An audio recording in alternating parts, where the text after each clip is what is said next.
Hello guys, welcome back again to my channel bersama saya Hansen di sini dan seperti biasanya setiap harinya saya akan membuatkan video seputar cryptocurrency.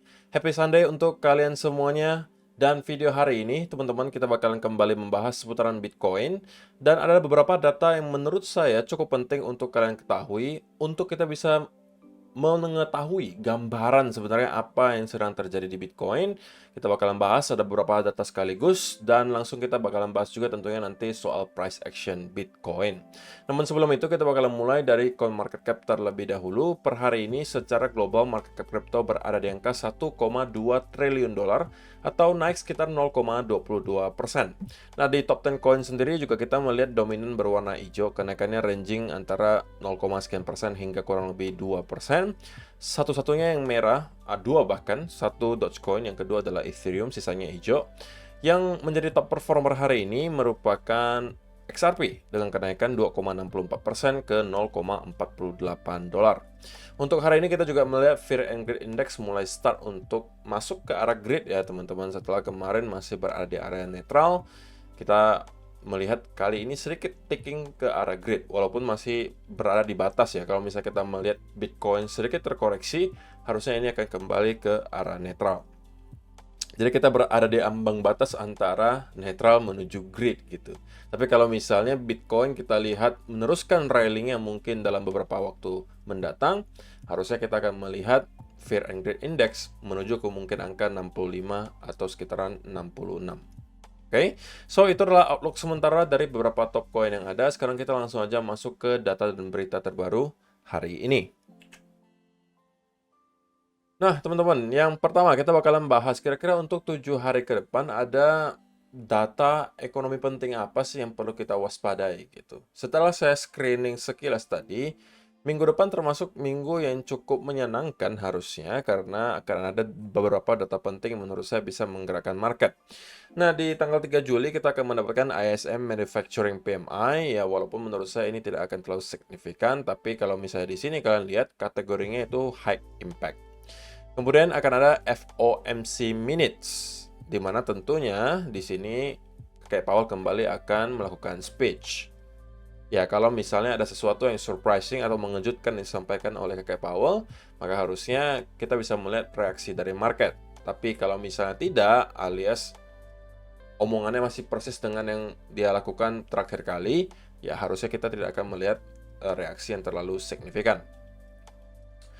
Kemudian akan ada juga initial jobless claim di hari yang sama dengan FOMC minutes yaitu tanggal 6 Juli 2023 dan juga ada ISM Service PMI yang juga dikategorikan sebagai high impact. Tetapi menurut saya menjadi highlight utama untuk minggu depan ada di tanggal 7 Juli yang merupakan hari Jumat. Teman-teman, hari Jumat tanggal 7 Juli 2023 kita akan mendapatkan data non-farm payrolls dan juga unemployment rate atau tingkat pengangguran dari Amerika Serikat.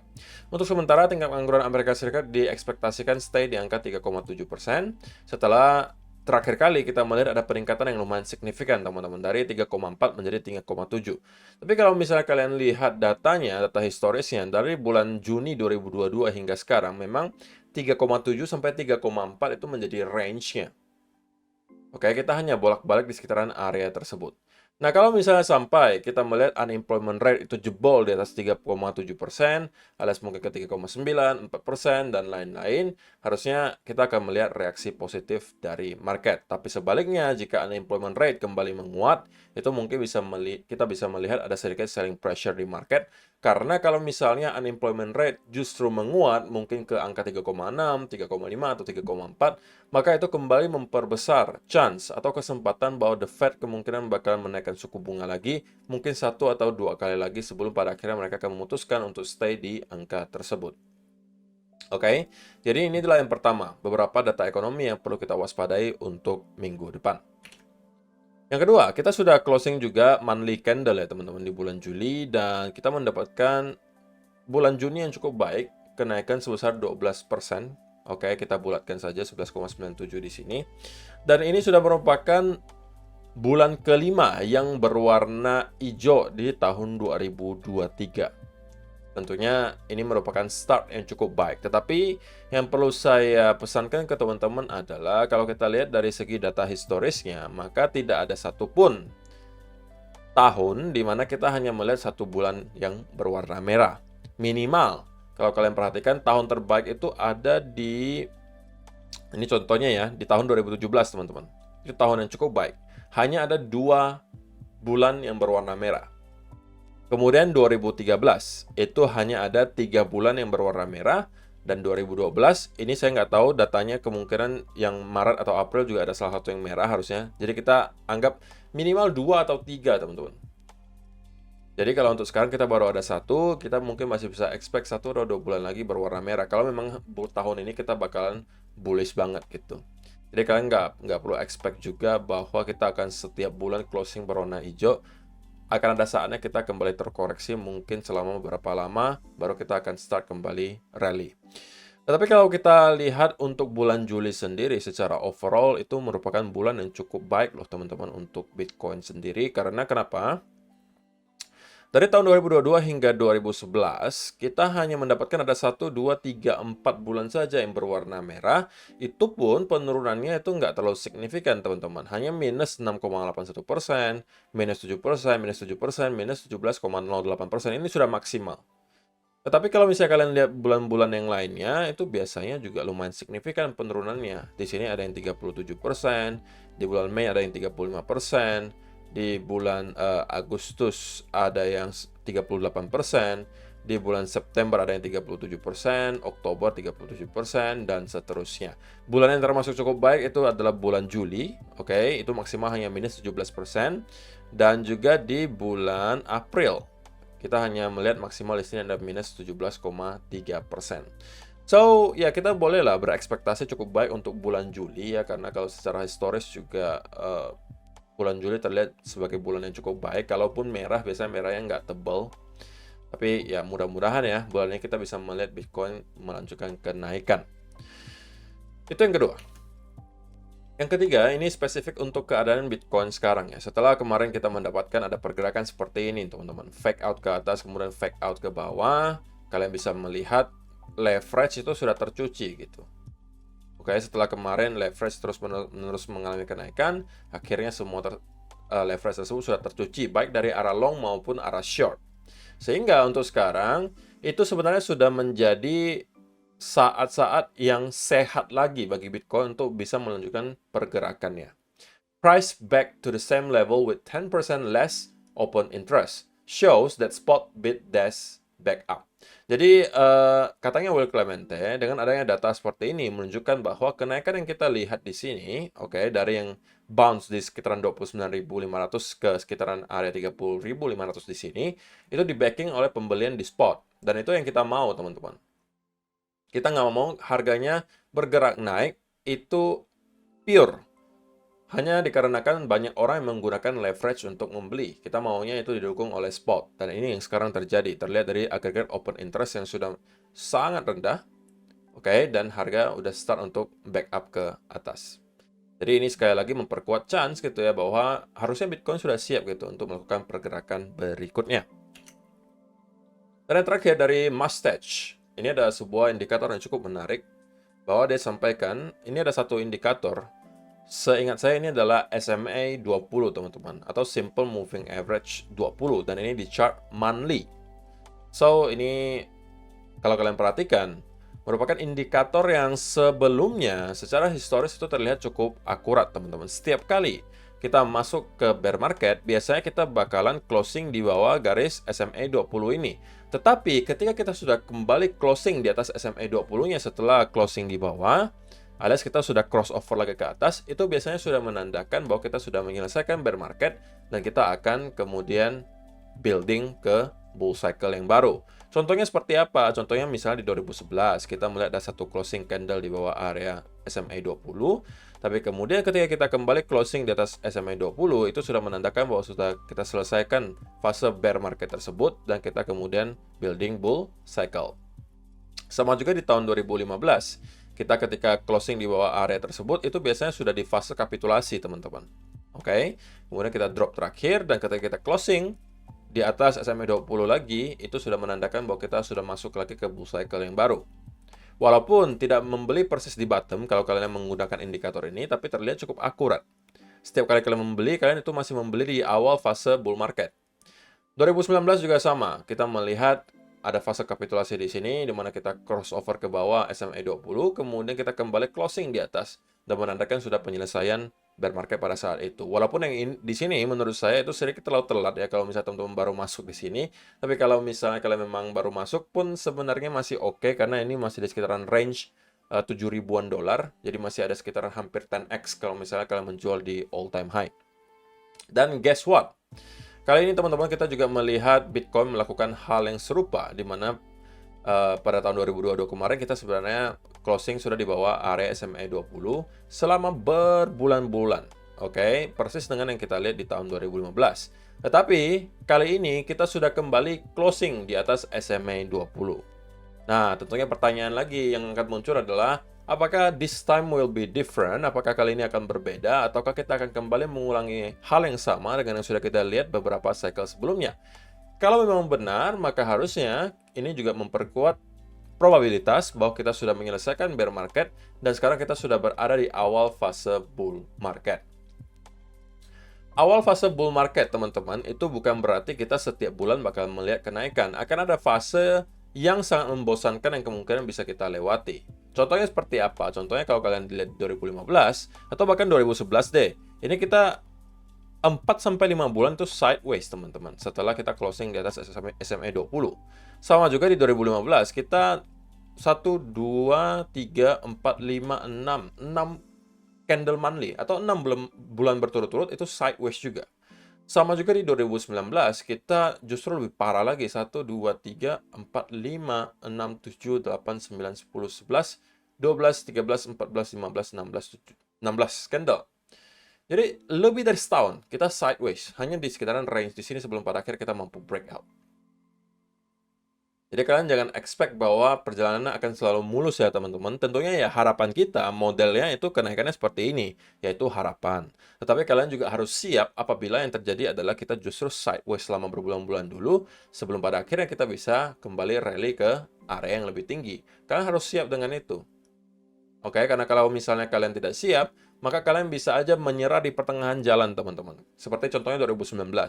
Kalian melihat di sini ada belasan candle monthly, atau lebih dari setahun, itu sideways di area yang sama. Bisa aja kalian berhenti di salah satu candle di sini dan mengatakan, udahlah kok capek saya nunggunya, saya berhenti aja, saya keluar aja, toh saya udah profit gitu.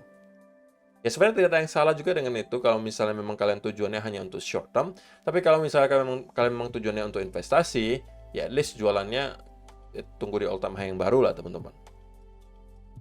Tapi sih itu pendapat saya. Tidak ada kewajiban bagi kalian untuk mengikuti. Kalau misalnya kalian merasa profitnya sudah cukup, udahlah kok saya capek tiap hari mantau market, saya mau jualan aja, nggak mau lagi invest di crypto. Ya terserah kalian gitu kan. Saya cuma memberikan semacam insight saja supaya ya kalian punya gambaran lah apa yang mungkin bisa kalian lakukan. Oke? So, itu adalah beberapa data dan berita hari ini yang pengen saya sampaikan untuk kalian. Sekarang kita langsung aja masuk ke chartnya Bitcoin dan saya pengen mulai dari daily chart terlebih dahulu. Nah, teman-teman, untuk sementara kita sebenarnya berada di area yang sangat krusial, teman-teman. Karena kita melihat closing daily candle terakhir itu sebenarnya persis di area trendline. Oke, trendline daily. Yang sebelumnya, kalau kalian perhatikan, selalu menghasilkan rejection. Kali ini kita sedang mencoba untuk mampu breakout dari area tersebut, kemudian closing daily candle di atas area itu. Tetapi untuk sementara, kita belum melakukan hal tersebut menurut saya. Karena walaupun kalau kita zoom in ke time frame yang kecil, kita terlihat seperti breakout ya teman-teman. Kita terlihat seperti breakout. Tetapi kenaikannya di sini itu tidak disertai dengan momentum, tidak ada excitement gitu. Kita tidak ada ketertarikan kita lihat dari buyers setelah breakout di sini. Karena kenaikannya itu kemudian langsung dibarengi pergerakan sideways. Ya walaupun harapan saya tentunya ini akan terus mengalami kenaikan. Karena untuk teman-teman yang ada copy trade juga harusnya tahu saya masih mempunyai posisi terbuka untuk long di sekitaran area range di sini. Kalau misalnya kalian tertarik juga untuk copy trade, link pendaftarannya sudah ada di kolom description box. Kalian wajib daftar ke Fairdesk dulu dengan link yang ada di bawah. Kemudian kalian bisa masuk ke tab copy trade, search nama saya dan kalian bisa ikuti di sana. Sekali lagi disclaimer, tidak ada garansi untuk cuan ketika kalian mengikuti copy trade saya. Tapi saya akan usahakan semaksimal saya. Dan saya cuma pengen kasih tahu bahwa lagi ada posisi long. Kalau misalnya kalian copy trade, harusnya kalian juga mempunyai posisi yang sama. Nah, untuk sementara teman-teman, saya tidak menyarankan kalau misalnya kalian belum punya posisi untuk masuk sekarang. Kalau misalnya yang di sini, saya masih akan hold. Karena untuk sementara memang terlihat, oke, kalau misalnya kita lihat, itu kita sedikit breakout di atas teman-teman. Kita sedikit breakout di atas. Tetapi cuma tipis banget. Jadi ini riskan gitu loh, riskan bahwa kita akan kembali closing di bawah. Tapi kalau misalnya nanti yang kita lihat adalah Bitcoin mampu untuk break di atas area di mana? Area ini sangat krusial, teman-teman. Nah, ini dia. Kalau misalnya kita mampu jebol di atas area 30.700, kemudian kita mendapatkan ada konsolidasi berupa bullish continuation pattern, ini mungkin bisa teman-teman manfaatkan. Tapi ini menurut saya ya bisa untuk short term trade. Karena target pertama kemungkinan akan ada di high di 31.400-an. Tapi kalau misalnya kalian memang mau targetan yang lebih tinggi, maka saran saya apabila hal tersebut terjadi ketika kita sudah kembali ke sekitaran 31.400-an, kalian sudah harus menggeser stop loss kalian ke arah entry gitu. Oke. Itu adalah kalau misalnya kalian memang nekat untuk long ketika kita break dari area 30.700 di sini. Nah, kalau misalnya untuk teman-teman yang lebih prefer untuk mencari peluang untuk short gitu ya, maka ada beberapa cara juga menurut saya. Tapi ini kalau misalnya market memberikan clue bahwa kita akan drop. Pertama bisa kalian tunggu kita retest ke area di sini, kemudian dapatkan rejection. Ini sudah jelas-jelas akan menjadi potensial double top. Ya, kalau itu yang terjadi, ini bisa menjadi potensial sell setup untuk kalian. Atau yang kedua, kita kembali closing hourly candle di bawah area ini. Kemudian ada bearish continuation pattern. Dan ini juga bisa kalian manfaatkan untuk sell lagi. Karena di sini kalian bisa targetkan sampai ke area minimal nyampe-nya ke sekitaran area 29.800-an. Target kedua akan ada di sekitaran 29.500, target ketiga akan ada di lower trend line di sini atau target terakhirnya menurut saya.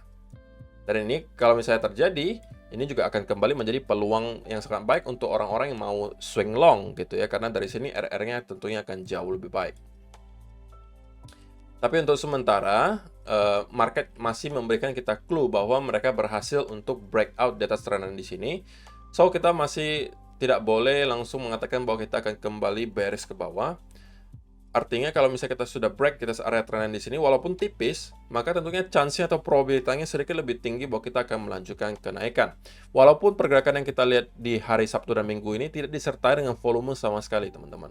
Maka itu sebenarnya yang saya selalu sampaikan ketika di weekend sebenarnya tidak worth it kalau misalnya teman-teman maksa untuk trade gitu, kecuali memang udah masuk dari kemarin-kemarin. Tapi untuk sekarang saya rasa kita akan cenderung sideways teman-teman. Kalaupun naik ya itu tidak akan terlalu signifikan kenaikannya, jadi merangkak naik saja seperti ini. Untuk kalian belum ada setup, sekali lagi mungkin kalian bisa stay away from the market dulu, wait and see terlebih dahulu, dan tunggu lagi setup dengan RR yang jauh lebih baik, tunggu juga volumenya kembali datang, baru nanti kalian cari setupnya. Oke? So, saya rasa itu saja yang perlu saya sampaikan untuk video hari ini. Untuk kesimpulannya, short term saya melihat Bitcoin kemungkinan bakal mencoba untuk nge-retest lagi ke sekitaran area 30.700 di sini. Inilah target berikutnya, yang kalau mampu kita break, saya rasa kita bisa melakukan retest ke sekitaran area high terakhir di 31.400-an. Jadi ini adalah area pertama yang bakal dituju menurut saya. Kalau kita break, kita akan menuju ke 31.400 dolar. So, itu aja yang perlu saya sampaikan untuk video hari ini. Terima kasih untuk kalian yang sudah menonton sampai selesai. See you in the next video. Bye-bye.